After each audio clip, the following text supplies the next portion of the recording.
tres serían en este caso el grupo, así que bueno, está muy bien. Qué bueno. Vamos a orar. Padre bendito, gracias Señor Gracias, por Señor. Gracias. este tiempo que permite estar juntos, Señor, para compartir, Señor, esta temática de la historia de la iglesia primitiva. Gracias. Pedimos que tú nos guíes y podamos ver, Señor, en este tiempo, un tiempo especial de tareas y trabajos y también, por supuesto, de la continuidad de este periodo tan importante que estamos trabajando, Señor. Sí, Gracias. gracias, En el Padre. nombre de Jesús. Gracias. Amén. Eh, Muy bien, hemos estado hablando creo que del canon, ¿no? ¿No? Sí. Sí, pastor. Y ya hemos desarrollado básicamente todo el asunto canónico y también les he presentado la temática de cómo se ha ido desarrollando a lo largo de la historia, ¿no? Completar lo que conocemos ahora por Biblia, ¿no? Porque necesitamos también nosotros entender un aspecto, ¿no? Dentro de la iglesia, digamos, de la iglesia evangélica, eh, típicamente hemos aceptado la Biblia como inspirada, como revelada desde la perspectiva de la teología sistemática y eso está correcto. Pero en cuanto al producto o cuanto al aspecto histórico, el desarrollo de cómo se da, eso este es un elemento eh, que generalmente no conocemos, ¿no? Y entonces cuando hablamos de canon, bueno, la mayoría no sabe qué cosa es el canon, ¿no? O cómo se procesó, o cómo se desarrolló. Lo único que tenemos de repente en un estudio de, digamos, de, de introducción a la Biblia en la iglesia, es hablar acerca de la composición, ¿no? Eh, los autores, ¿ya? Y algo del contenido de los libros, ¿no? Eh, pero muchos o muy pocos realmente conocen todo el proceso de cómo se realizó, ¿no? Hasta tenemos la idea peregrina de que la Biblia pues nos vino así, como ese paquete, como está así, ¿no? Y hasta algunos piensan que la inspiración también tiene que ver con la traducción, ¿no? Y también entonces la traducción y las versiones que tenemos son inspiradas. Y eso creo que no aguanta el peso porque la inspiración y la revelación está en el escrito revelado de parte de Dios a los escritores y estos al pueblo, ¿no? A Israel y a la iglesia. Entonces, el, es el texto, tanto hebreo y griego. Las traducciones ya han tenido sus variantes y ahí tiene ya toda una, ha surgido después con el tiempo una, digamos, una línea de desarrollo de investigación, ¿no? Que se conoce como la crítica textual, ¿no? Que viene de atrás, ¿no? Que se hizo más latente entre el siglo XVIII y XIX, pero ya desde el siglo XV y XVI había, ¿no? Un tratamiento de análisis del texto, especialmente para la cuestión de la traducción, ¿no? Porque solamente estaba en latín, ¿no? Y era necesario, eh, digamos, procesar el texto en las lenguas vernáculas. Cuando hablamos de lenguas vernáculas, estamos hablando de las lenguas comunes, o sea, de lo que la gente habla, ¿no? O lo que también llamaríamos para la época del finales de Edad Media, lengua vulgar, ¿no? Que es una lengua vulgar, es la lengua del vulgo, la lengua del pueblo, ¿no? Lo que habla la gente, cómo habla la gente. Eh, por si acaso, vulgo significa pueblo, ¿ya? Cuando hablamos lengua vulgar también tiene que ver con lo que usa las naciones, los pueblos, ¿no? No tiene ese sentido peyorativo, ¿no? O negativo, la palabra vulgar, como ahora, ¿no? Hoy día, cuando hay diccionario y vulgar, pues es algo grotesco, algo que, que no es adecuado, ¿no? Entonces, ese no es el sentido de la palabra vulgar. Vulgar tiene otra connotación. Y si no, iríamos para que vean ustedes el diccionario del DRAE, de la Real Academia, ¿ya? Que entonces nos dice ahí, eh, aquí voy a poner entonces la palabra, ¿ya? Vulgar, ¿no? Y en la consulta dice, perteneciente o relativo al vulgo, ¿no? El vulgo es el pueblo, ¿no? Que pertenece al vulgo, ¿ya? Ese es el sentido, este adjetivo, ¿no? Que viene del latín vulgaris, ¿ya? Luego dice otro adjetivo que es impropio de personas cultas o educadas, ¿no? Ya, lo que es impropio. Oh, y ese es el sentido negativo. Pero más está el sentido positivo, ¿no? Relativo al pueblo, al vulgo, que pertenece al vulgo, o dicho de una lengua que se habla actualmente por contraposición a las lenguas sabias. Entonces, esa, por ejemplo, es un sentido diferente, ¿no?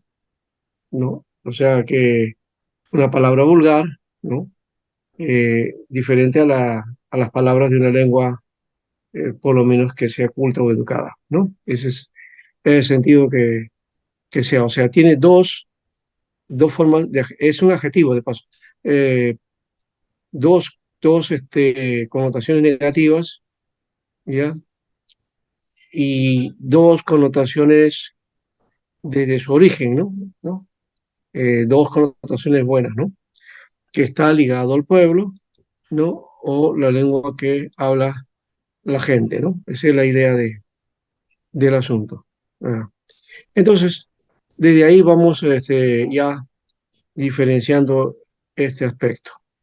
Entonces, la idea de plantear el desarrollo del canon era porque la iglesia necesitaba entonces eh, tener el argumento, la base, los fundamentos de lo que estaba predicando, especialmente del Evangelio. No porque no lo tuviera, porque sí lo tuvo durante la etapa oral, es decir, la transmisión oral y el mensaje oral, porque ese fue mi primera forma en que se daba a conocer el Evangelio, y si no, las muestras de esto es el libro de los Hechos, ¿no? Pedro predicando, hay dos predicaciones, ¿no? Esteban, otra predicación, ¿no? Nos muestra entonces que el inicio, y de paso así iban, ¿no? Felipe iba a predicar, Esteban a predicar, Pablo también predicó, bueno, en fin, todos los apóstoles y discípulos iban predicando, ¿no? En el camino, iban dando el anuncio, ¿no? Eh, no usaban un texto, porque no había un texto del Nuevo Testamento, no había un libro del Nuevo Testamento, ¿no? Ellos entonces anunciaban aquello que habían visto, es lo que dijo Juan en su epístola, en la primera epístola dice Juan que ellos han palpado, han visto, han tocado, ¿no? Tocan en cuanto al verbo de vida, dice, ¿no? Lo que quiere decir que ellos eran testigos, ¿no? Eso es lo que dice acá. Eh, Aquí está en el texto que tengo aquí. Dice acá, lo que era desde el principio, lo que hemos oído, lo que hemos visto con nuestros ojos, lo que hemos contemplado y palpado con nuestras manos, tocante al verbo de vida, ¿no? Porque dice, la vida fue manifestada y la hemos visto y testificamos y os anunciamos la vida eterna, la cual estaba con el Padre, que lo que hemos oído y visto, esto os anunciamos, ¿no? Ahí está el testimonio de Juan de que el uso era el anuncio principalmente, no la predicación era la base, ¿no? Bien, Jezarel, qué bueno que estás por aquí, qué bueno.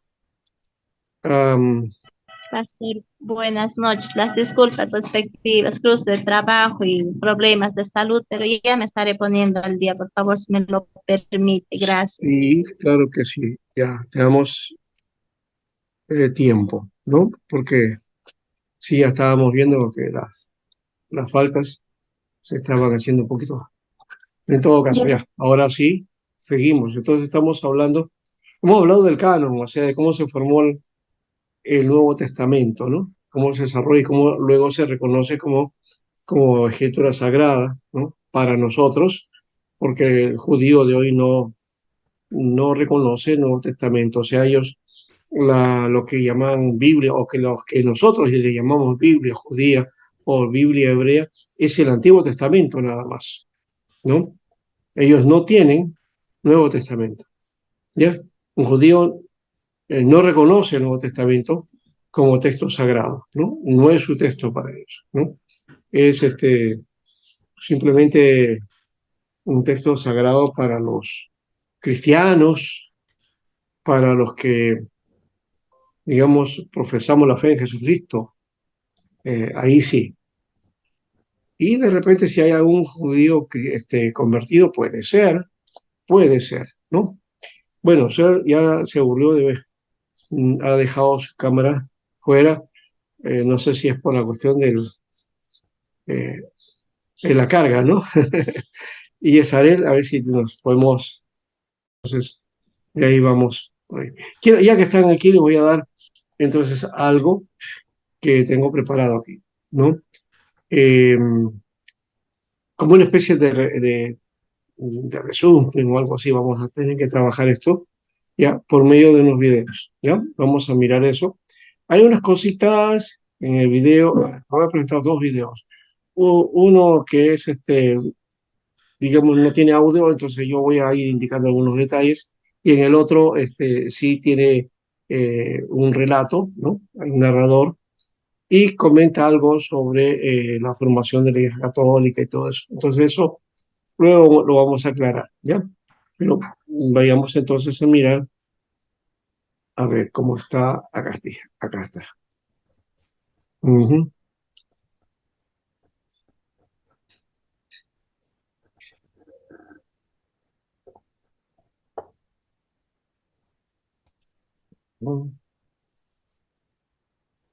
Voy a ampliarlo y vamos a mirar desde cerca. Ya lo veo. Acá dice, los primeros cristianos difusión del Evangelio y cómo la iglesia penetra en el imperio, ¿no? Este es el mapa, ¿no? De la iglesia Pastor, no se ve, antigua. pastor. ¿No se ve? Sí, no se logra ver. Allá. No está su pantalla de los videos. Ya tengo que hacer entonces la pantalla de los videos. Ajá. Acá está. Entonces, vamos por aquí.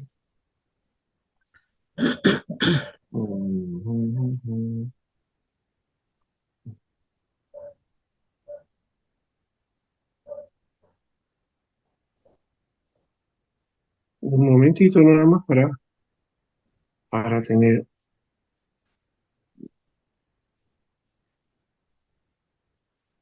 ya llegamos. A ver, aquí, y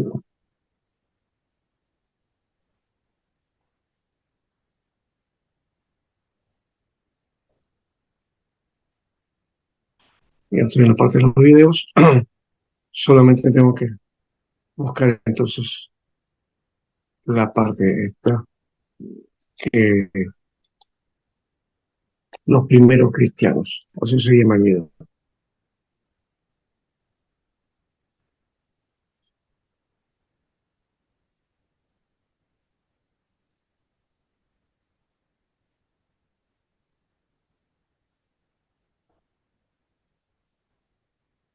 Ya, ahora sí, solo que vamos a retroceder. Ya, ahí está la difusión. Los primeros cristianos, la iglesia penetra en el imperio. Aquí vamos a ver el mapa, ¿no? Este es el mapa del imperio No se romano. visualiza, pastor. Ah, No se visualiza. no se visualiza. Ujú. Está en blanco, No está. pasa. Wow. A ver,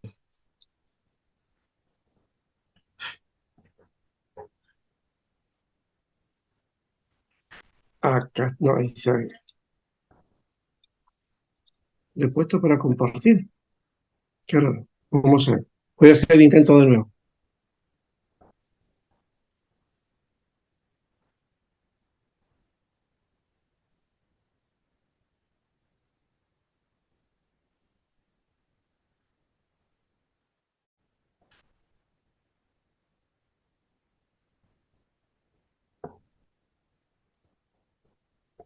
¿Se ve?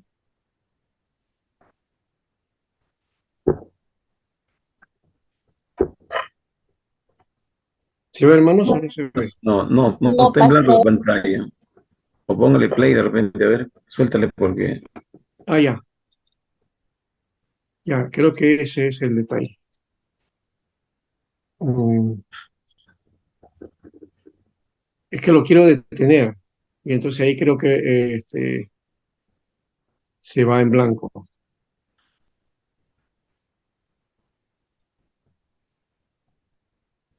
Si no, dejamos, no importa que ruede la luz. Entonces, a ver, ahí.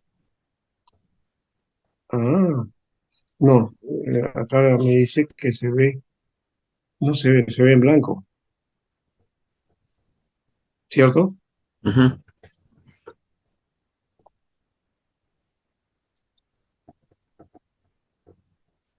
Ah, a ver.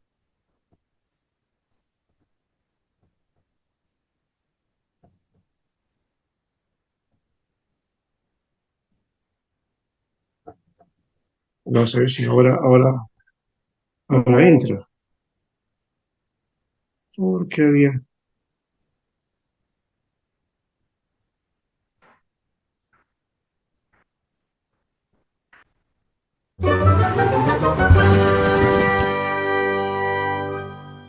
Jerusalén fue la ciudad Este en la sí que entró. Jesús fue. Pero este es el que voy a hacer ver la visualización después.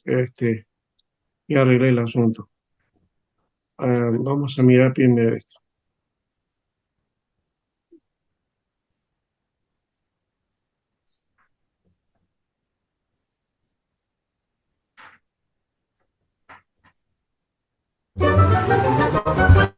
Ese es otro. Y me he escondido, entonces es el otro. ¿Cuánto?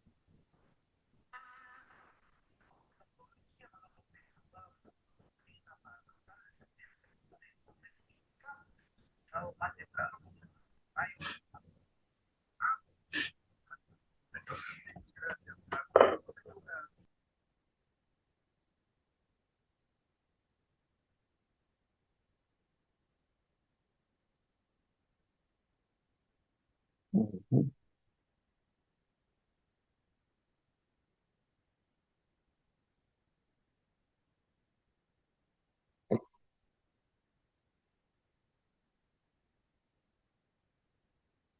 Bueno, creo que sale uno solo.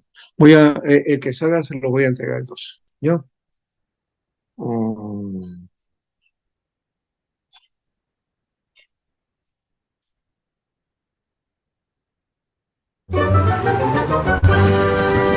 ya. Jerusalén fue la ciudad en la que Jesús fue crucificado por los romanos, y fue en esa ciudad donde los primeros cristianos comenzaron su apostolado. Jesús no dejó una norma, y pronto hubo discrepancias. Algunas de ellas se discutieron en el Concilio de Jerusalén, en torno al año 50 después de Cristo, una reunión que es narrada en dos fuentes del Nuevo Testamento, los Hechos de los Apóstoles y la Carta a los Gálatas. El concilio es considerado el punto de partida de transformación del cristianismo, que pasa de ser una secta judía de carácter local a una religión universal. En esa reunión de ancianos y apóstoles, Pedro opta por la idea de la salvación por la fe. Eso era lo que realmente importaba. Por eso, se decidió que los gentiles convertidos al cristianismo no estaban obligados a mantener algunas de las normas de la ley de Moisés, como las reglas relativas a la circuncisión de los varones. Estamos en el confuso periodo apostólico, que abarca la vida de los apóstoles hasta la primera década del siglo II. Entre sus líderes más importantes estaban, además del citado Pedro, Juan el Apóstol, que no está claro que sea el mismo que Juan el Evangelista, y Santiago el Justo, que era el hermano de Jesús. A este último no hay que confundirle con Santiago Apóstol o Santiago el Mayor, que era hermano de Juan y que años antes del Concilio de Jerusalén había sido ordenado matar en la misma ciudad, decapitado con una espada. Además de esa pequeña comunidad judeocristiana que empezó a predicar la palabra de Jesús, se le unieron algunos paganos, además de otros seguidores de la ley de Moisés, como es el caso de Saulo, también llamado Pablo. Saulo era oriundo de Tarso, una ciudad comercial, centro de cultos de todo tipo, es decir, un foco de sincretismo religioso. Era ciudadano romano, pero de familia judía ultraconservadora. Tuvo su primer contacto con los seguidores de Jesús en Jerusalén y se dedicó a perseguirlos. En los Hechos de los Apóstoles se dice que Saulo hacía estragos en la iglesia, entraba por las casas, se llevaba por la fuerza hombres y mujeres y los metía en la cárcel. Presenció la ejecución del diácono Esteban, que fue lapidado. Después del martirio de Esteban, camino de Damasco tuvo una revelación. Se cayó al suelo, oyó la voz de Jesús y se convirtió al cristianismo. Más tarde la tradición situó a Saulo a lomos de un caballo antes de la caída. Tras este conocido suceso, fue bautizado y comenzó su ministerio.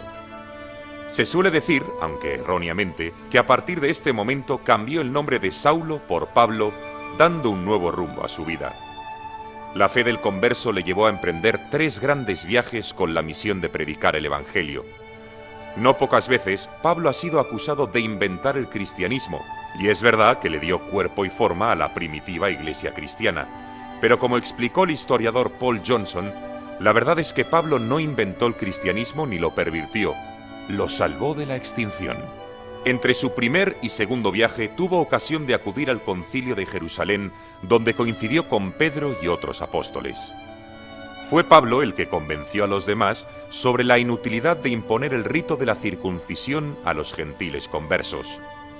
Hubo algunas diferencias que se agrandaron tras la disputa de Antioquía. Algunos autores señalan que Pablo optó por una corriente más rupturista con el judaísmo, en contraposición a la corriente más conservadora que representaba Santiago, el hermano de Jesús. Pedro, con un carácter más adaptativo, sería una especie de persona puente entre ambos. Aunque el epicentro del cristianismo estaba en Asia Menor, el objetivo fue la expansión de la doctrina cristiana dentro del Imperio Romano, y para ello había que acudir a Roma, la capital del mismo. Lo hizo Pedro, que dejó por completo el círculo de Jerusalén, aceptando la teología de Pablo. La tradición muestra a Pedro como el fundador de la comunidad romana, siendo su primer obispo. Por eso es presentado por la Iglesia Católica como el primer papa, según las palabras que le dirigió Jesús. Tú eres Pedro, y sobre esta piedra edificaré mi iglesia. Pedro, de hecho, significa piedra. El destacado discípulo acabó sus días en Roma y allí murió martirizado en torno al año 67 durante el mandato de Nerón. Por esa misma época, Pablo también murió como mártir en Roma, al igual que Pedro. En esa época, la población judía se había rebelado contra el Imperio Romano hasta que en el año 70 las legiones romanas, mandadas por Tito, destruyen Jerusalén y su templo. Comienza la diáspora de los judíos, aunque los cristianos se reorganizaron en una comunidad en torno a Simeón de Jerusalén, que inició de nuevo la predicación evangélica por Palestina, no sin muchas dificultades. Sobre Andrés el pescador, uno de los primeros seguidores de Jesús y hermano de Pedro, dice la tradición que fundó una sede episcopal en Bizancio, la que sería la Segunda Roma, conocida desde el siglo IV como Constantinopla. Y terminó martirizado, como casi todos los grandes nombres del primer cristianismo. La iconografía le suele representar crucificado en una cruz en forma de aspa, conocida como Cruz de San Andrés. Otra de las primeras zonas de extensión del cristianismo fue el norte de África y en concreto Egipto, donde llegó el evangelista Marcos para terminar fundando la iglesia de Alejandría. Las enseñanzas de Jesús tuvieron buena acogida, ya que era una región donde ya existía una floreciente comunidad judía. El cristianismo también se extiende por Siria, en ciudades como Antioquía, actual Turquía, o Damasco, y en enclaves costeros que actualmente se encuentran en el Líbano, como Tiro, Sidón, Biblos o Trípoli. Antioquía de Siria es el enclave más importante del cristianismo primitivo, después de Jerusalén. Fue Bernabé quien llegó a estas tierras, enviado por la comunidad de Jerusalén. Bernabé llamó también a Pablo para que le echara una mano, y según las cartas de Pablo, el mismo Pedro estuvo allí un tiempo antes de partir a Roma. Antioquía fue una ciudad muy poblada, cosmopolita y helenizada, un enclave comercial y cultural, donde las personas cultas y buena parte de la población, incluida la comunidad cristiana, hablaban el griego. Las distintas costumbres devinieron en fuente de disputas dentro de la comunidad cristiana, fraccionada entre los que hablaban griego y los que hablaban la lengua de los judíos, o entre gentiles y judaizantes. Pese a las dificultades, la iglesia de Antioquía acabó siendo muy importante, convirtiéndose en uno de los 5 patriarcados de la iglesia del primer milenio, junto a Jerusalén, Roma, Bizancio, más tarde renombrada como Constantinopla, y Alejandría. Las comunidades cristianas siempre mantuvieron viva la práctica de su fe. A ello contribuyeron los padres apostólicos, que no conocieron a Jesús, pero sí a sus apóstoles. Es el caso de Clemente de Roma, que conoció a Pedro y a Pablo. Clemente fue el 4º obispo de Roma, tras Pedro, Lino y Anacleto, y es autor, al igual que Pablo, de una famosa epístola a los Corintios, que es considerada la primera gran obra de la literatura cristiana fuera del canon neotestamentario. También fue martirizado. Se le arrojó al mar con un ancla atada al cuello. Otro de los padres apostólicos fue Ignacio de Antioquía, discípulo del apóstol Juan. Es autor de 7 cartas que redactó en el transcurso de unas pocas semanas, mientras era conducido desde Siria a Roma, camino de un trágico final: ser devorado por los leones del circo romano. La última de las cartas es un escrito personal dirigido a su amigo Policarpo, también discípulo del apóstol Juan y también padre apostólico. Policarpo fue obispo de Esmirna, una de las 7 iglesias de Asia. Hacia el año 155 fue martirizado, quemado en la hoguera. Las herejías comenzaron desde el mismo nacimiento del cristianismo. Ya el cristianismo había sido percibido como una herejía del judaísmo, y la teología de Pablo, la que se terminó imponiendo, también fue percibida como herética, y el mismo Pablo fue considerado un hereje. Siempre hubo problemas en mantener la unidad dentro de una Babel de voces distintas que producían con frecuencia un fuerte encono dentro del seno del cristianismo. Por eso tuvo mucha importancia que a finales del siglo II, un discípulo de Policarpo, llamado Ireneo, a la sazón obispo de Lyon, redactara Contra las herejías, una obra fundamental dentro de la teología cristiana. A partir del siglo III se multiplican las comunidades y los autores cristianos, especialmente en Siria y el norte de África. En Occidente, la lengua principal del culto deja de ser el griego y pasa a ser el latín. La teología avanza y se profundiza en los pormenores de la doctrina trinitaria. El primero en usar el término Trinidad, Trinitas en latín, fue Tertuliano, uno de los padres de la Iglesia. El mundo cristiano estuvo marcado por la persecución desde sus inicios, pero cobra forma durante el reinado de Nerón y se prolonga con interrupciones hasta la época de las grandes persecuciones de Diocleciano, conocida como Era de los Mártires. Por este motivo, una de las características del cristianismo primitivo fue su clandestinidad. Además, con el inicio de las persecuciones y los primeros mártires, se adquirió la costumbre de realizar la liturgia en el lugar donde esos mártires eran enterrados. De ahí, por ejemplo, el hábito de rezar en las catacumbas de Roma, donde se fueron colocando símbolos cristianos como el buen pastor, que aparece en las catacumbas de San Calixto, o el símbolo del pez, que se hizo muy popular. La comunidad, al ver que algunos de esos cristianos acababan martirizados, empezó a tomarlos como modelo. Por eso se popularizó el género literario de la Sacta Martyrum, que describen de manera vibrante la persecución y muerte de los santos mártires. Pero finalmente, los cristianos encontrarían la paz. Después de los fracasos de Diocleciano, cesarían las persecuciones. 2 edictos pusieron fin a la clandestinidad: el edicto de tolerancia de Nicomedia, del año 311, y sobre todo el edicto de Milán, del 313, con el que se concede libertad religiosa dentro de los limes del Imperio Romano.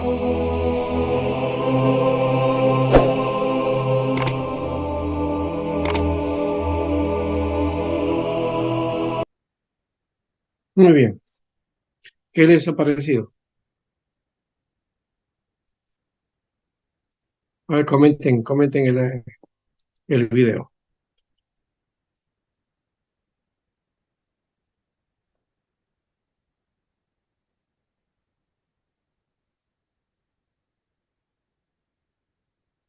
Es un resumen, ¿no? Casi un resumen de lo que hemos hecho. Está bien, bien resumido todo ahí. Explica así con los dibujos, creo que se entiende bastante también. Ah, Explica. pero hay unos detalles en el video que había que aclarar. A ver, ¿cuáles de ellos están? A ver si alguien lo captó.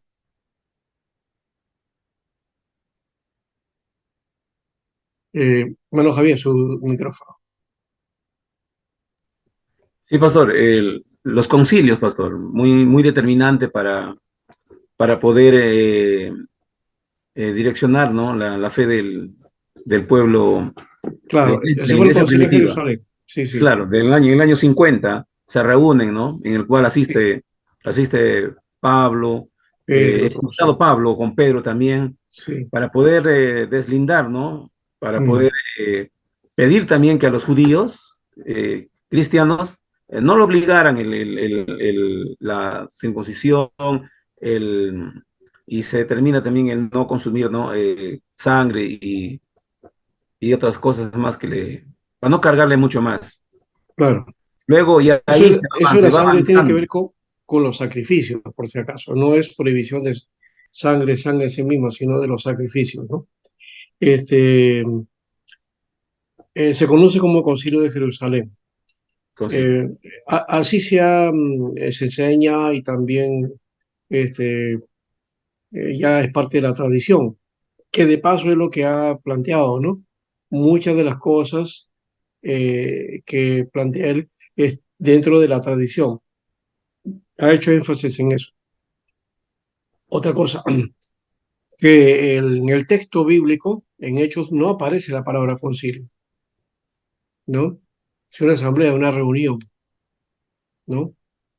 Una de las primeras grandes reuniones que se realizan, ¿no?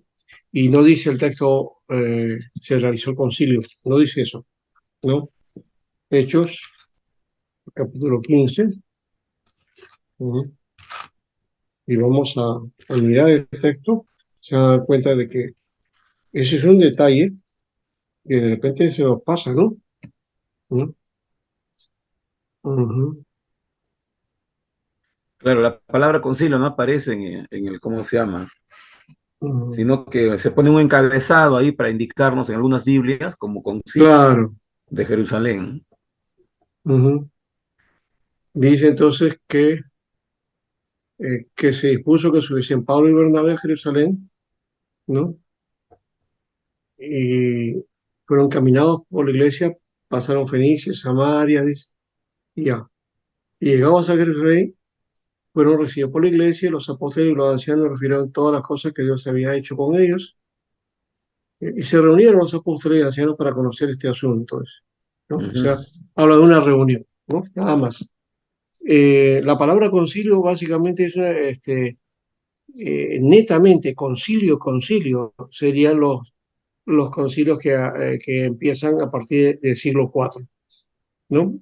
Con el concilio de Nicea. Dice, ¿no? Ese en realidad es el primer concilio. Y el formato de concilio, ¿no? Reunió los obispos, ¿no?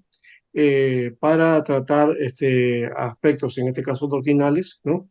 Aspectos de las herejías. Entonces se hacen los debates, los estudios, los análisis, trabajos en grupo, seguramente, no sé. Luego los momentos de debate, ¿no? Las discusiones y luego se va digamos, a algo así como el voto o algo así, no a las decisiones, tomar las decisiones finales, ¿no?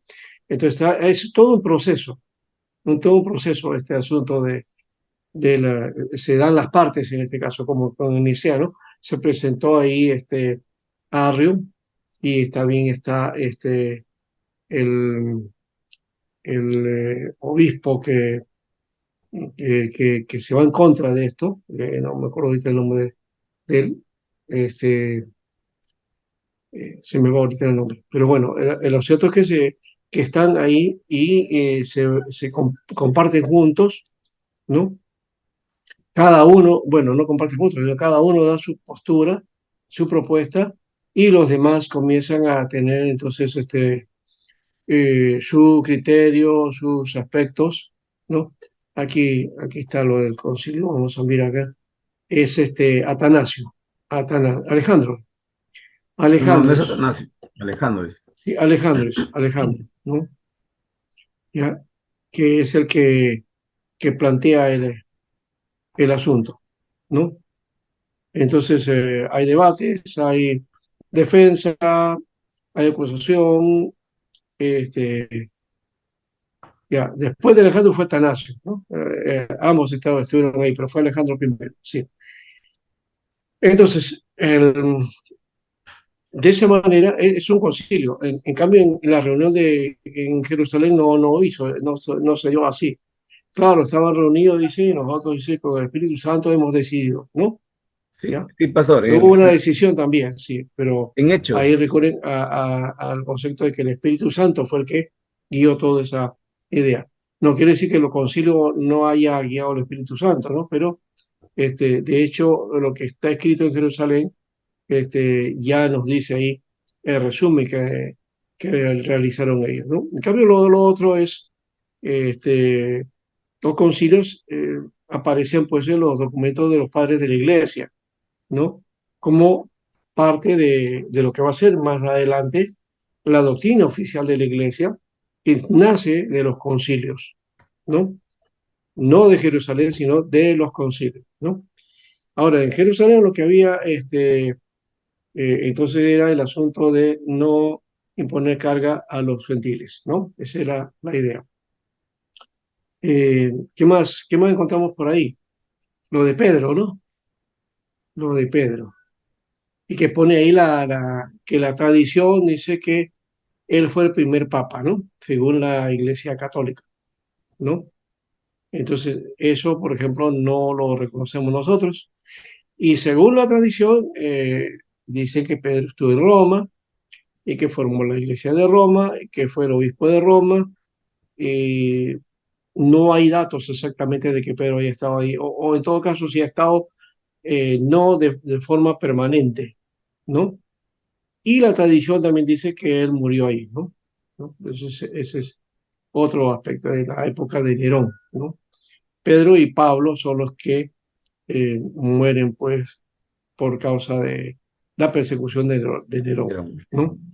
Sí, por eso será que se celebra, pues, el 29 de junio, el día de San Pedro y San Pablo, el día del Papa, ¿no? Que en algunas iglesias evangélicas han renombrado ese día y le ponen el día de pastor. No me gusta mucho eso. No me gusta eso. La mayoría de iglesias evangélicas está así. Ahora el 29 van a salir los saludos por internet, Día del Pastor, que no sé cuánto. En las iglesias presbiterianas y las de corte calvinista, ¿ya? Y reformadas celebran el Día del Pastor el tercer domingo de septiembre, Tercer domingo, ¿ya? pastor. Es diferente, sí. Es diferente. Nosotros no celebramos el 29. Algunos lo han hecho así, dice, para tratar de olvidar el feriado, pero estaríamos haciéndole cola pues Claro. a la iglesia, mejor no a Ujú. la iglesia católica, porque es una fiesta católica, ¿no? Así es. Que todos descansamos, pero nosotros no, no guardamos, ¿no? Porque no tenemos nada que ver con el Papa, ¿no? Y claro, con Pedro y Pablo sí, pero eso podemos recordarlo en todo caso, pero no tiene nada que ver tiene que ver con el Papa, ¿no? Nosotros somos, la reforma salió justamente para declarar que el cargo de Papa pues no está correcto, ¿no? ¿No? Y aunque se basen en Pedro, como decía la tradición aquí. Bien, ese es otro elemento. ¿Qué más por ahí? A ver si había captado alguna otra cosa. ¿Mm? Otra cosa más, pastor, que se estaba notando ahí, que eh, el- los credos aparecen en los concilios, Sí, porque en el concilio de Nicea, sí, ¿no?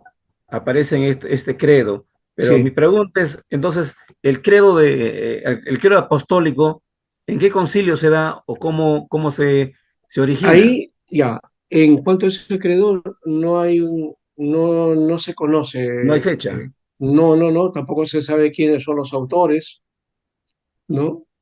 Se atribuye a los apóstoles, pero realmente los apóstoles no hicieron ningún credo, Ujú. ¿no? Esa es una tradición también. En todo caso, ahí está. Lo que podríamos llamar es que ese credo tiene el contenido básicamente de lo que los demás credos tienen, ¿no? Y se le atribuye a los apóstoles porque es la enseñanza apostólica, ¿no? Claro. Tiene esa connotación, sí. Si estaba revisando los demás credos, y este credo de los apóstoles es más cristocéntrico, Sí, escrito céntrico, sí. claro. Claro que también plantea un poco el aspecto de trinitario y Ujú. eso denota que no es de los apóstoles, porque los apóstoles no predicaron nunca Exactamente. sobre la doctrina de la Trinidad, nunca lo predicaron. Pablo no predica eso, Juan tampoco, ¿ya?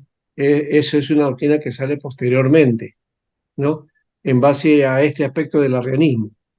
Ya, Nicea va a Exactamente. ser uno, después Constantinopla y las demás iglesias de la Calcedonia, Éfeso, entonces van a entonces darle ese sentido y van a construir en parte el pensamiento cristiano que tenemos ahora, ¿ya? Y lo van a definir, porque hasta antes no era así. Y luego plantear también el otro hecho de que esa misma tendencia va a llevar al romanismo, ¿no?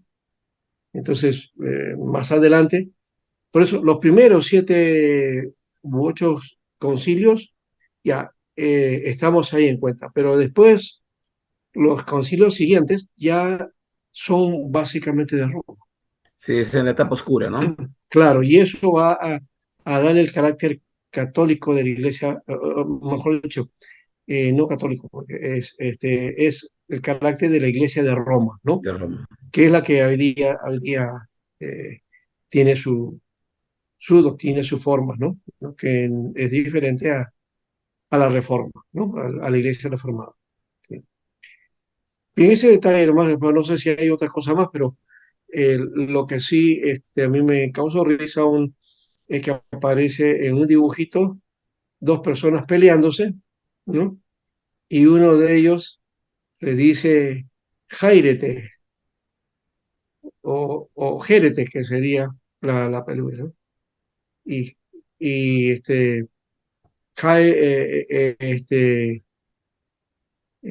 esa palabra, Jairete, viene de Jara y Jairos, que es gozar. Entonces él le dice, gózate.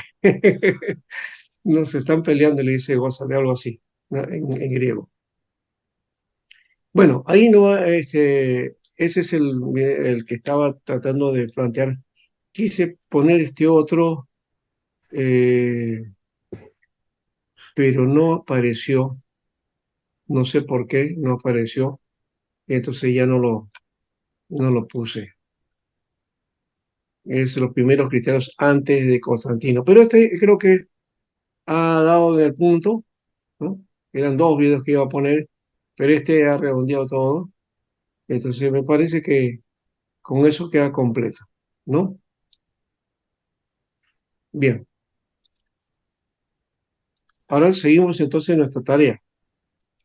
Ah,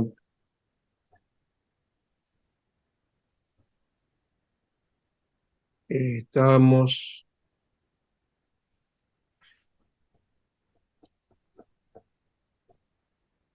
esto es lo de los credos, ¿no? Que habíamos visto, Ujú. aquí están los padres de la iglesia, creo que esto hablamos ya también, ¿no? Los padres de la iglesia, la división, formación del canon, y sí hablamos. Eh, Básicamente, este periodo que estamos estudiando tiene que ver con el cristianismo primitivo o lo que también se conoce como el paleocristiano, ¿no? ¿no? Cristianismo primitivo o paleocristianismo, ¿ya? Que viene a ser el periodo cristiano que va desde su origen hasta el año 30, desde el año 30 hasta el concilio de Nicea, del siglo IV. Hasta ahí podemos hablar de cristianismo primitivo, ¿ya? Eh, Ese sería el paso. Claro que nosotros vamos a estudiar un poquito más allá, hasta el 476, cuando viene la caída de Roma, ¿no? La siguiente etapa del cristianismo es la etapa patrística, ¿ya? Que también se conoce como, el estudio de eso se llama patrología, ¿ya? Entonces, la patrística es la fase de la historia de la organización y teología cristiana que abarca desde el fin del cristianismo primitivo con la consolidación del canon neotestamentario hasta alrededor del siglo VIII. Ahí se da, ¿no? Toda esa etapa, ¿no? Y ahí están los concilios también.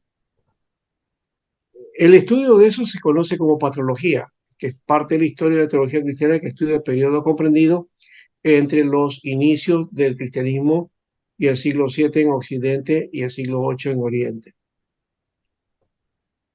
Y los que son parte de esa patrística y donde se estudia la patrología son los padres de la iglesia, grupo de pastores y escritores eclesiásticos, obispos en su mayoría, de los primeros siglos del cristianismo, cuyo conjunto doctrinal es considerado fundamentalmente o fundamento de la fe y de la organización, mejor dicho, y de la ortodoxia en la iglesia, ¿no? Entonces, ellos nos dieron pues la base, así hemos mencionado, ¿no?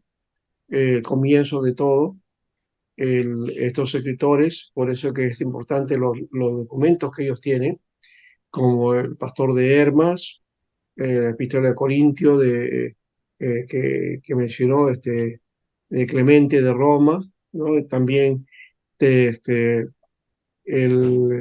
la Didaché, que es otro documento importante, y luego también la Epístola de Bernabé, y algunos otros documentos que son de los padres de la iglesia que son importantes para desarrollarlos, ¿no?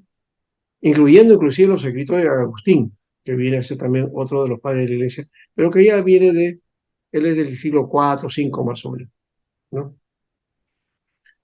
Ahora, otro detalle que vamos a ver, esto lo he puesto al revés, en todo caso, esta palomita, ¿no? Es la figura, digamos, del inicio de la iglesia, sería más o menos. El siguiente es esta señal por la persecución, ¿no? Y luego, cuando el cristianismo ya toma forma en Roma, aparece este símbolo, ¿no? Entonces, el símbolo de la paloma, el símbolo de pescado y el símbolo que se llama el crismón, ¿no? Eso nos está hablando de etapas en la iglesia, ¿no? En una etapa estuvo esto como símbolo, en la siguiente esto, y posteriormente ya cuando es una iglesia declarada oficialmente por Roma, entonces, o que por lo menos va a ser em, eh, la que va a determinar en Roma, ¿no? El cambio religioso, ya, y aparece este símbolo, ¿ya? Entonces aquí está el símbolo del Espíritu Santo, ¿no? Que sería entonces la iglesia de poder de Pentecostés. Luego aparece esta iglesia perseguida. Entonces, este es la figurita o el signo, ya, que los cristianos utilizaban como clave para identificarse, porque no podían decir que eran cristianos. Entonces llevaban una señal, y esa señal es ese pescadito, ¿ya? Pero aparte de ese pescadito,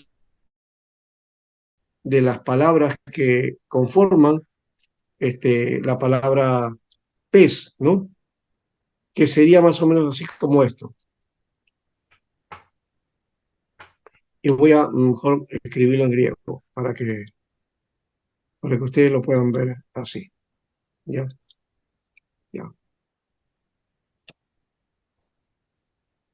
Eh,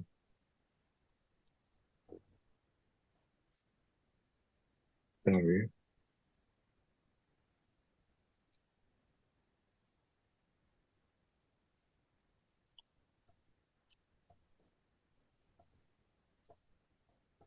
Ujú. Quiero ver dónde está la palabra. Ese es.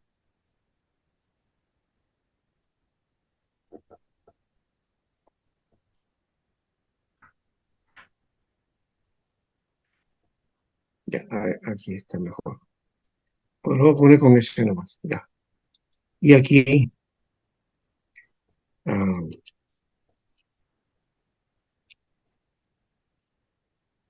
aquí está, ya lo encontré.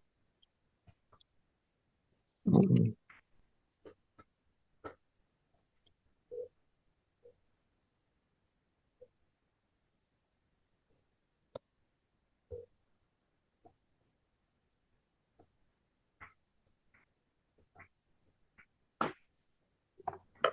Quiero poner la mayúscula de la sigma, pero no aparece.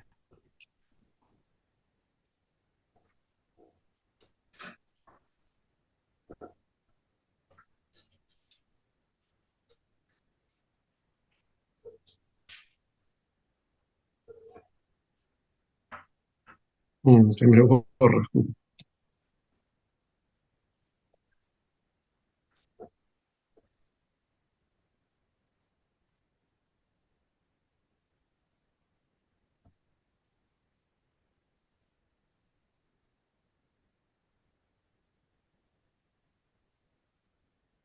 Mm, Ahí está, ya lo encontré. Entonces, esta palabrita es la palabra que iba encima de este símbolo. Voy a sacarla a un costado y a ver si lo pongo por acá.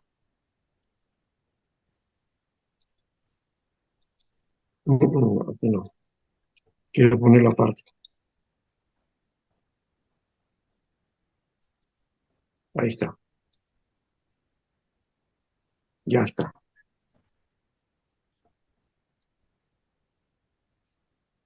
Disculpen un poco tengan paciencia conmigo en esto. ¿Ya?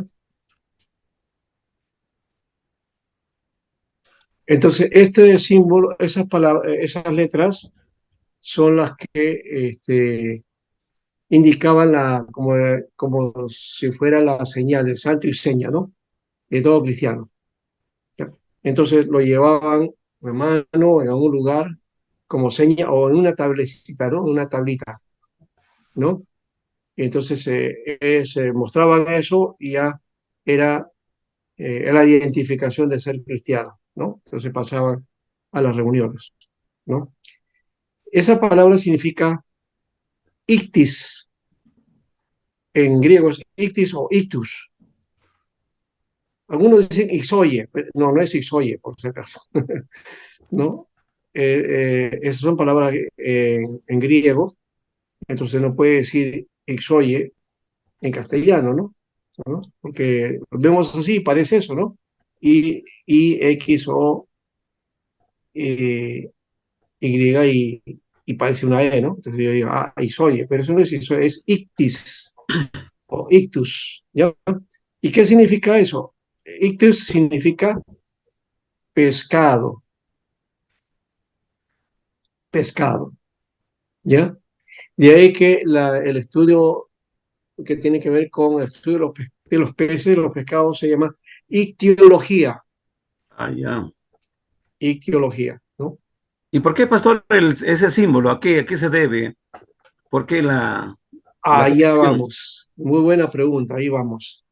Siempre me han La hecho esa I, pregunta. la I es la letra iota con la que iniciaba el nombre de Jesús en Ah, griego. allá. Jesús, Jesús. La X no es X, sino es la letra J, La ají. que vendría a ser la J, ya. Y que con la RO, que es la R, eran las letras iniciales de la palabra Cristo. Entonces, ya vamos juntando, ¿no? Y eso, Cristo, ¿no? La siguiente letra no es O, sino es una letra griega que se conocía como teta. Hoy en griego moderno le llaman tita, o cita, o zeta o cita, ¿no? También, porque la pronunciación no es exactamente th, que es zita, ¿no? Eh, Esa es la T para nosotros, pero th, ¿no? Ya, ahí está diciendo, eh, ahí está representando la letra de Dios, la palabra Dios en griego, Zeus, ¿ya? Y la que parece Y, en realidad, pues claro, es la Y, porque así se escribía la Y en mayúscula. Una de las I es porque la anterior ya hemos visto, es la iota, ¿no? Esta que tiene, para nosotros se conocía como Y o Y, es la letra, se llama Ixilon. Ixilon. Todo está en mayúscula ahí, ¿no? Ixilon. Y la siguiente, que parece una E, no es una E, si se dan cuenta, es una M al costado, ¿no? Una M de costado. Ya. Esa es la letra sigma, ya. La sigma, que en mayúscula se escribe así, sigma. Bueno, la Ixilon, ¿qué era?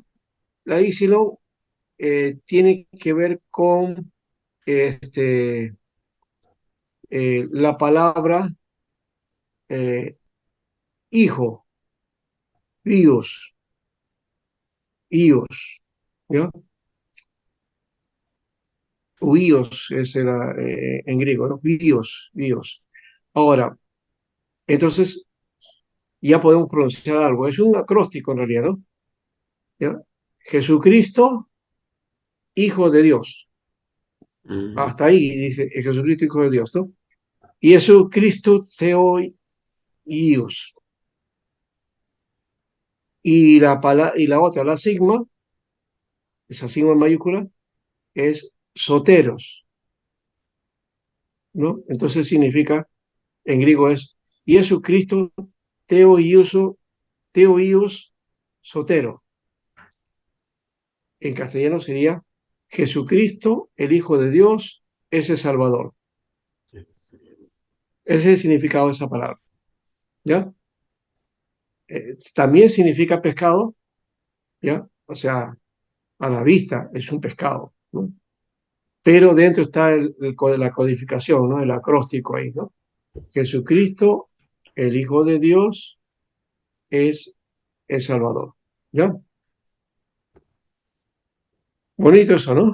Ya, sigamos.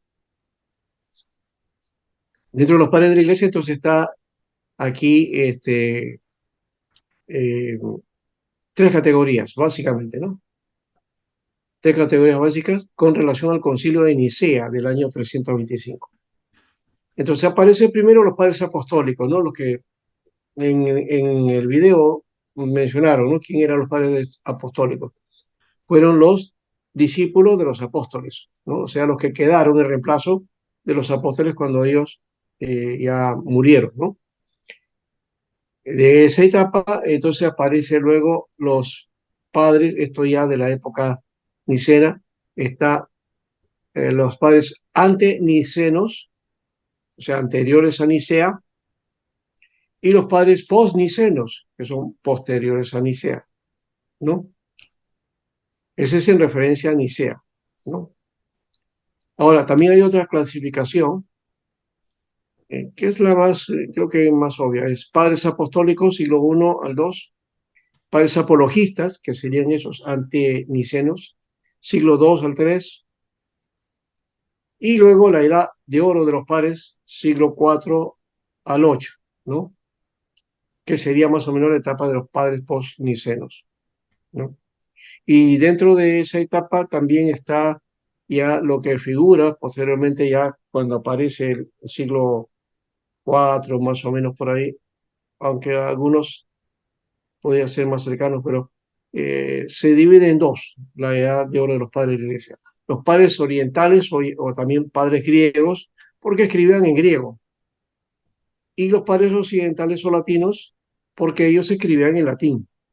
O sea, sus obras, las obras que quedan de estos padres, los que están en griego son de la parte oriental, y los que escriben en latín son de la parte occidental, ¿no? Ujú. Aquí inclusive Agustín escribe en latín, por ejemplo, ¿no? Agustín de Ya no Hipona, ¿no? escribe, ya no es en griego, es en latín, ¿no? Jerónimo también escribe en latín, que es el que traduce la Biblia al latín, ¿no? Luego está entonces la continuación acá, algunos padres de la iglesia, ya hablamos de Clemente de Roma, ¿no? Dijimos esto, ¿ya? Desde el año 92 al 101, obispo de Roma, discípulo del apóstol Pablo, se le menciona en Filipenses 4:3, ¿no? Y la Iglesia Católica Romana lo considera el tercer papa, ¿no? Ignacio de Antioquía, obispo de Antioquía, mártir en el circo romano en el 110, discípulo de Pedro y Pablo. Policarpo, que fue discípulo de Juan, obispo de Esmirna, ¿no? Y maestro de Ireneo de Lyon. Ireneo va a ser otro importante, ¿no? Un defensor de la fe, ¿no? Entonces, estos son los padres apostólicos. Los apologistas, por aquí vamos a encontrar a Ireneo, ¿eh? Justamente. Entonces, vieron la mitad del siglo II hasta finales del siglo III, escritores que asumieron la defensa del cristianismo frente al mundo gentil. Combatieron el gnosticismo, ¿no? Eh, este gnosticismo trataba de explicar con razones la fe, adaptándola a la cultura y su tiempo, y reconociendo los mitos de las religiones orientales, ¿no? Esa es la forma de la gnóstica, ¿no? Que no entró en la iglesia, sino que se desarrolló en la iglesia, ¿no? Al interior de la iglesia comenzaron a manifestarse diferentes formas de pensamiento. Eso nos va a llevar a una cuestión. Hoy día se habla mucho de la ortodoxia y de la defensa de la ortodoxia, pero la iglesia del primer siglo o de los primeros siglos fue una iglesia que era heterodoxa, o sea, no tenía una ortodoxia. La ortodoxia se va construyendo a partir de los concilios.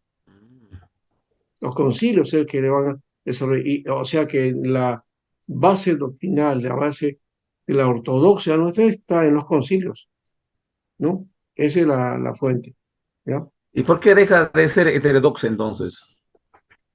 Digo heterodoxa en el sentido de que habían varios movimientos dentro del mundo cristiano, ¿no?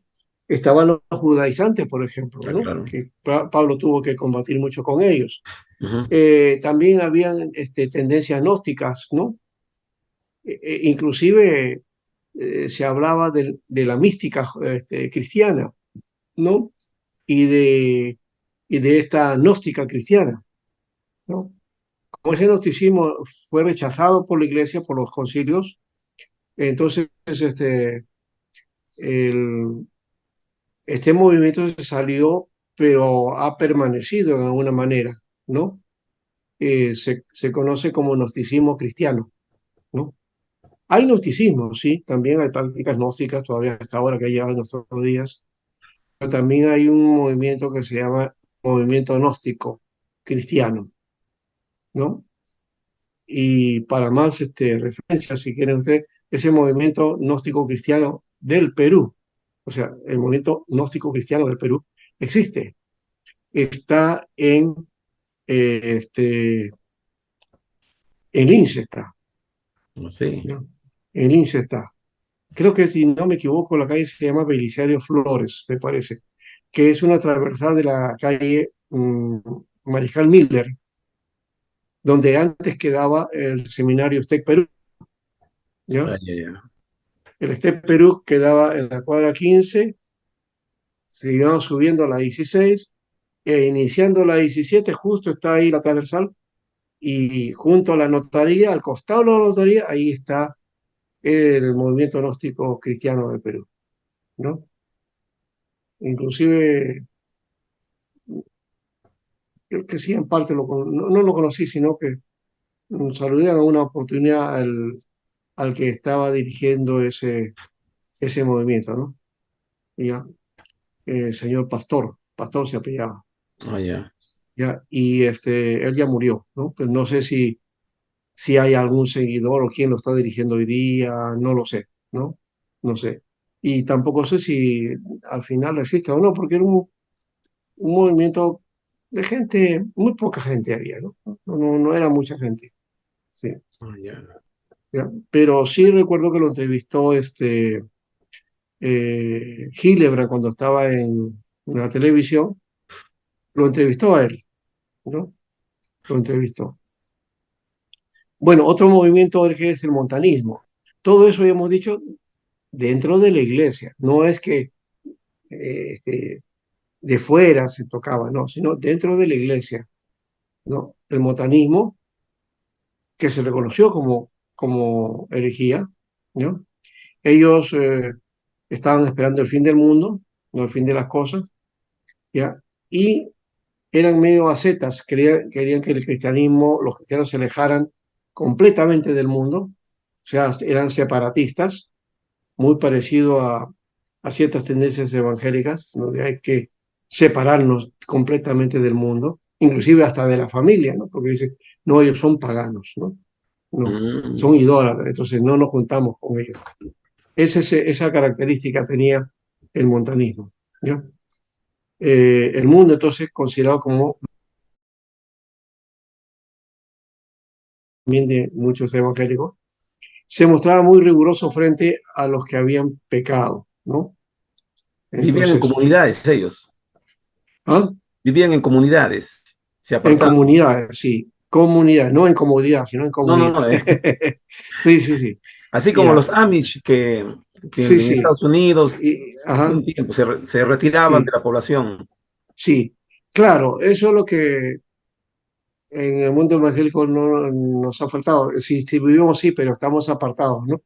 Como que no hacemos comunión con la gente, decimos porque no hay que unirnos en yugo desigual con nadie, ¿no? Algo así, ¿no? Eh, entonces el mundo es un lugar de perdición, no tener relaciones en nada, ni reuniones con la familia, los amigos, nada, porque eso es mundano, ¿no? Esa es una idea que viene del montanismo. Mm.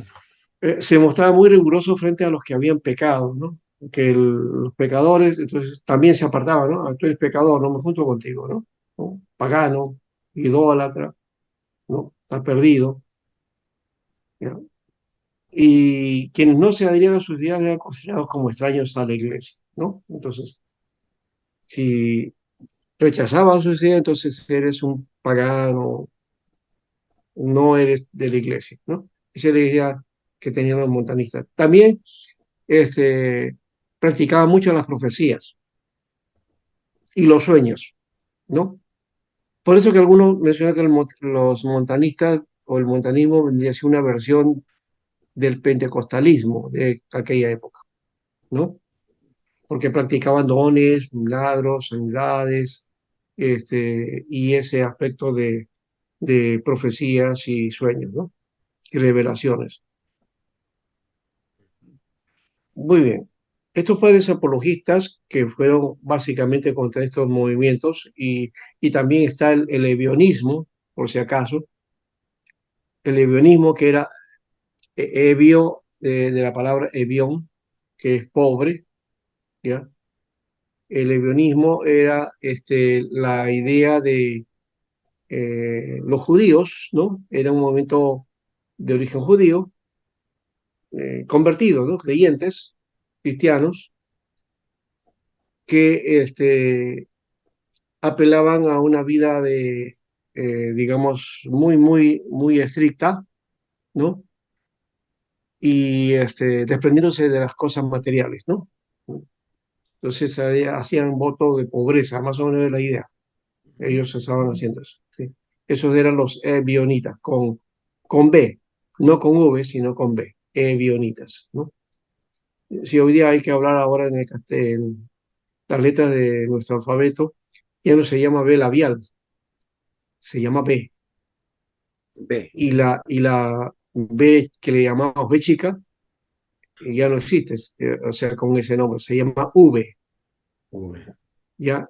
Y la B doble no es B doble, sino es W, ¿no? ¿Ya?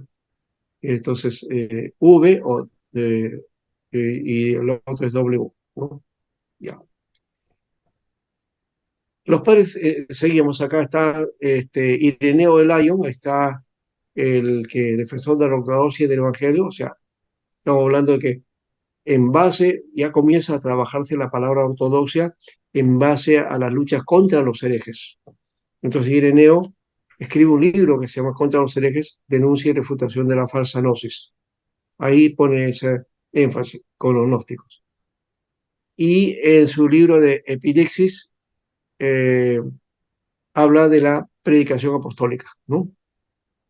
Cipriano de Cartago también escribió varias obras y las importantes de sus obras estas son dos, la unidad de la Iglesia Universal o lo que llamarían también la unidad de la Iglesia Católica, ¿no? ¿No? Porque la palabra católico ya se estaba utilizando en esta época, ¿ya? La palabra católico no es exclusiva de la Iglesia de Roma, era de todo el movimiento cristiano, ¿ya? El otro libro es el bautismo de los herejes, ¿no?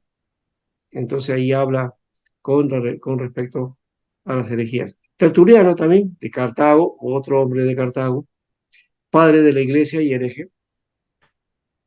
¿Ya? Él entonces también escribe el origen de la doctrina de la Trinidad. ¿Ya? Bueno, es padre del hereje, no, es padre de la iglesia, no, no, hereje no es. Creo que aquí hay un error, ¿no? Vamos a sacarle eso. ¿Ya? Eh,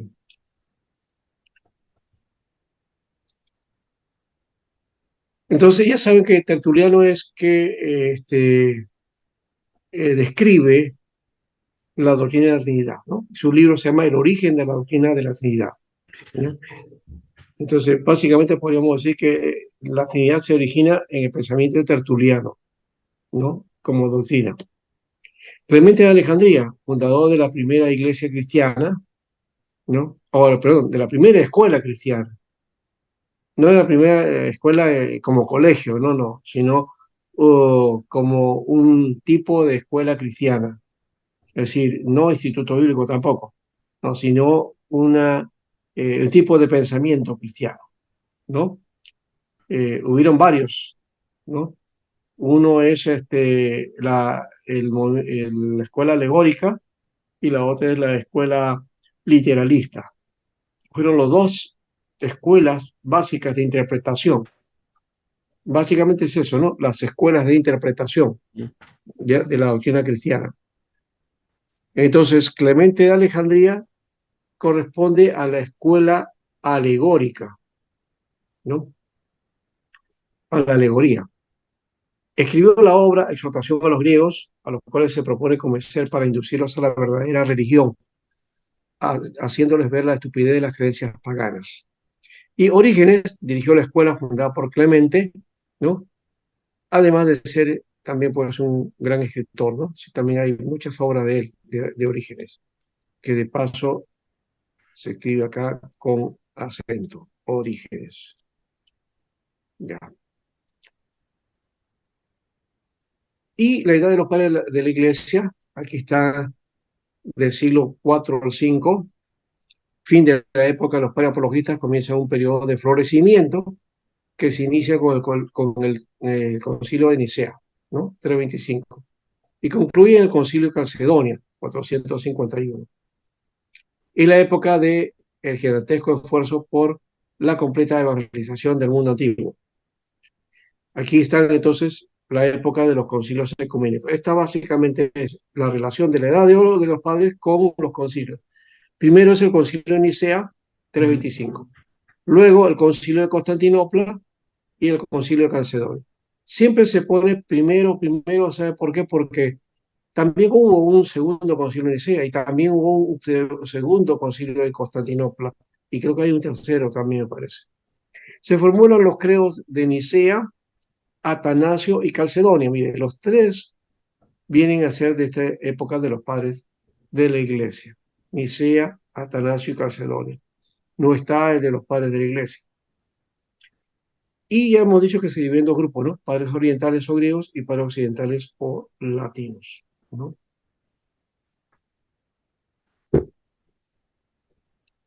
Bien. Acá tenemos esto, creo, pero acá sí Está, y estaban ahí ya está las letras, ¿no? la M volteada, no está pasando. La itis. Sí, la itis. Algunos logros. Formulación de los credos del cristianismo, credo apostólico, ¿no? Que aparece por aquí, por esta época, ¿no? Tenía como propósito defender la doctrina de Cristo como encarnado y su nacimiento virginal. Entonces, no sabemos cuál es el origen, pero posiblemente el credo apostólico, ¿no? Se va formando en esta época, de los padres de oro, en la época de oro de los padres de la iglesia. Luego está Atanasio, ¿no? Que tenía como propósito defender la doctrina de la divinidad de Cristo y la Trinidad de Dios. Y luego el credo de Niceno, que tenía como propósito defender la doctrina de la consustancialidad de Cristo con el Padre. Y el credo de Calcedonia, que tenía como propósito defender la doctrina de la plena humanidad y la plena divinidad de Cristo. Bueno, estos son los cuatro principales credos.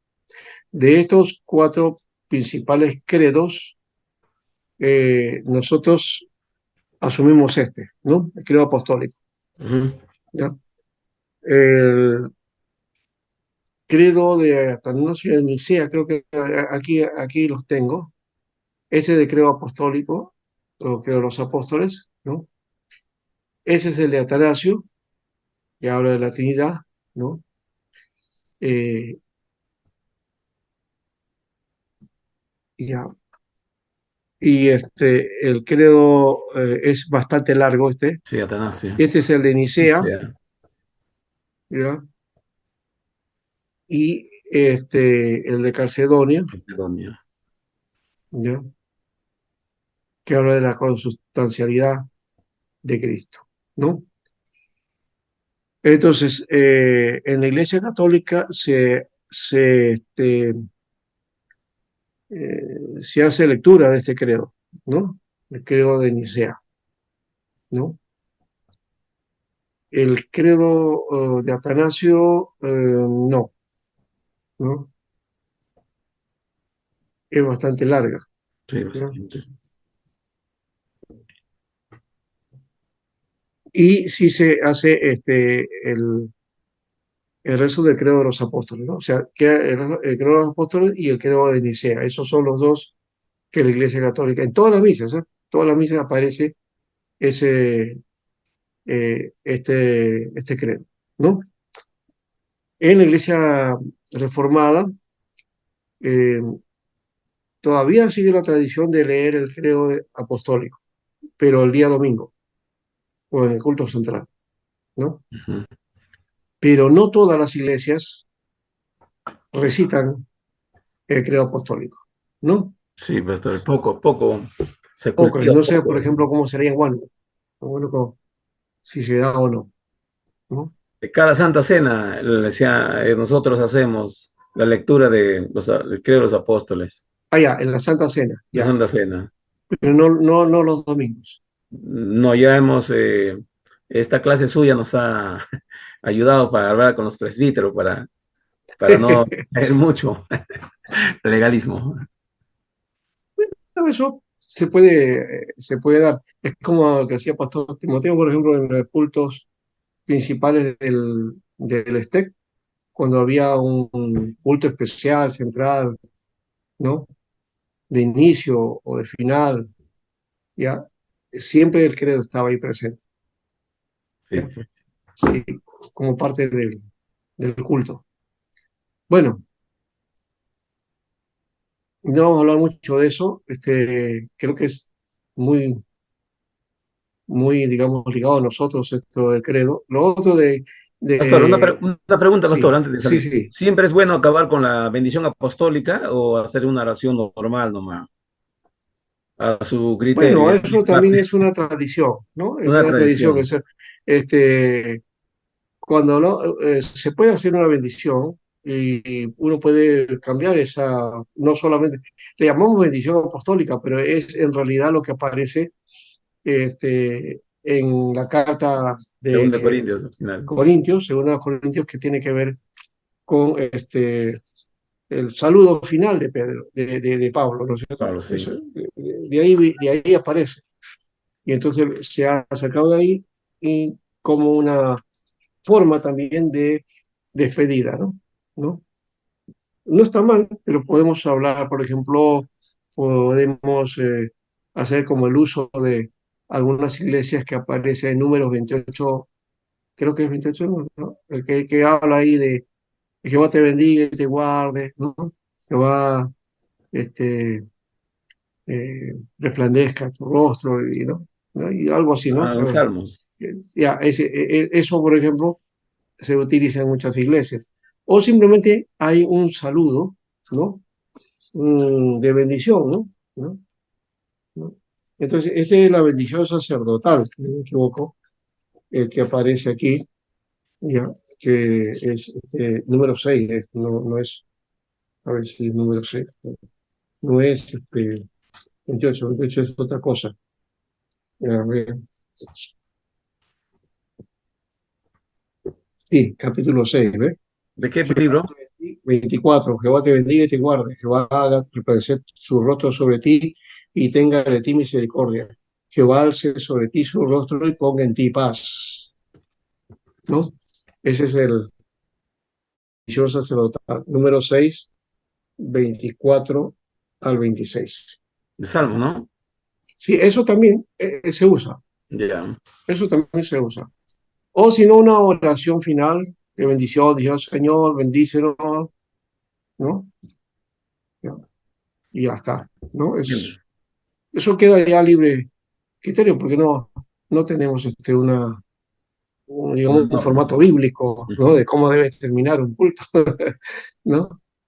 Aunque sí, la tradición ha puesto que bendición, ¿no? Al final una bendición, ¿no? Una oración final y bendición, ¿no? Que es parte del aspecto, eso ya tiene que ver con la liturgia, Sí, ¿no? pero Con la liturgia. Sí, pues, pero no hay ningún pasaje mandatorio, un texto bíblico que diga, así debe terminar el culto, no, ¿no? la Con ley estas ordenada. palabras. No hay este tipo de cosas, ¿no? Acá están los padres orientales, ahí está Atanasio, este, el que fue, que luchó y que dejó, Alejandro murió y Atanasio continuó, ¿no? La defensa, ¿ya? O la lucha contra Arrio, ¿no? Ujú. Juan Crisóstomo, el, el que fue el mejor orador, ¿no? En el mundo de la iglesia griega, exégeta, y que ha comentado muchos libros. De paso, él tiene varias homilías que están hechas en castellano. Yo tengo algunos por ahí, o tengo, creo, completo en PDF, pero algunos los tengo en físico. De Juan Crisóstomo, fue un gran predicador, de paso, el más grande predicador, creo, que ha existido, ¿no? Algunos hablan de Spurgeon, Ujú. otros hablan de Billy Graham, pero Atanasio les supera, ¿no? Juan Crisóstomo. Ah, también está el caso de George Whitefield, Whitefield, Spurgeon, Billy Graham, pero Juan Crisóstomo, él es el gran orador, el gran predicador. Y Por eso que John Knox, pastor, John Knox, que pedía, John dame, Knox también dame podía ser, Escocia, claro, si John no Knox también muero. es otro muy interesante, pero Crisóstomo, como digo, no creo que lo puedan superar a Crisóstomo. Y justamente eh, el mote de Juan es Boca de Oro, Juan Boca de Oro, ¿ya? Allá, mira, O también se le decía Pico de Oro, ¿no? allá. Pico de Oro. ¿ya? Y está referido en, en la palabra que está junto a la al nombre de Juan, ¿no? Que no es apellido. Hoy día ya es un apellido, ha pasado a ser un apellido, ¿no? Crisóstomo. Sí, pero Crisóstomo, él no se llamaba así. Crisóstomo significa boca de oro. Así. Sí, crisol, oro, Crisóstomo. estoma, boca. Allá. Criso, de crisol, oro, y estoma, o estomo, estoma, boca. ¿Ya? De ahí viene también el nombre de el órgano que tenemos dentro, ¿no? En el cuerpo, ¿no? Estómago. Allá, estómago. El estómago ese es órgano que tiene forma de boca, ¿no? Por eso le dice así. Así es el estómago, ¿no? Como una boca, ¿no? Bien. Eusebio de Cesarea, el gran historiador, es el primero que escribió Sí. la historia de la iglesia, ya, que también hay libros hoy día, ¿no? Cli ha sacado este, el libro de historia eclesiástica, ¿no? De Eusebio, ¿no? Él escribe esta historia desde el nacimiento de Jesús hasta el año 325, ya un año antes del concilio de Nicea, ¿no? Y era muy hincha de Constantino, lo llama siervo de Dios y dice que él viene a ser una bendición, ¿no? La bendición que Dios puso en el camino, ¿no? Para que la iglesia desarrollara toda su tarea ministerial de crecimiento en Roma, ¿no? ¿No? Y él Ujú. estaba contento por eso, ¿no? Porque la iglesia, se creció, pero él no vio los resultados de eso, ¿no? Porque en realidad la iglesia se comenzó a pervertir, Claro. ¿no? Ya, y a malograr. Entonces ya nosotros podemos hablar hasta el siglo IV de una iglesia perseverante, pujante, ¿no? Pero después del siglo V, VI, VII ya va deformando la iglesia, ¿no? ¿Ya? Y ya para el siglo XVI vemos una iglesia totalmente Totalmente ya. corrompida, ¿no? Oscura, ¿no? ¿No? Sí. Los padres occidentales, entonces aquí están los que también se llaman padres latinos. Ambrosio, ¿ya? Que nada tiene que ver con que tenga hambre. Algunos dicen, es una jerga que utiliza, a mí no me gusta usar jergas, pero algunos dicen, estoy con Ambrosio, dice, cuando, ¿no? Expresando que están con hambre, ¿no? Sí, Que de paso yo no sé mucho para expresar eso, no, nunca digo tengo hambre porque no es mi expresión. Ya, fue gratamente responsable de que el emperador Constantino se convirtiera al cristianismo, Ambrosio. allá en ese periodo, ¿no? Sí, pero quien también fue importante en este caso también es otro Eusebio, que va a ser Eusebio de Nicomedia, quien va a bautizar a Constantino cuando ya él está casi por morir, ¿no? Se llega a bautizar Constantino. Sí, Constantino se llegó a bautizar, ¿no? Y eh, lo curioso de ese caso de Constantino es que el Eusebio de Nicomedia era un, un obispo de corriente ariana, o sea, era un arriano, Arriano. que justamente Constantino había perseguido, ¿no? Porque el concilio de Nicea lo ordena Constantino para que los obispos vean el caso de los arrianos, ¿no? Para se arregle eso. Que le estaba trayendo problemas al imperio también, de paso, ¿no?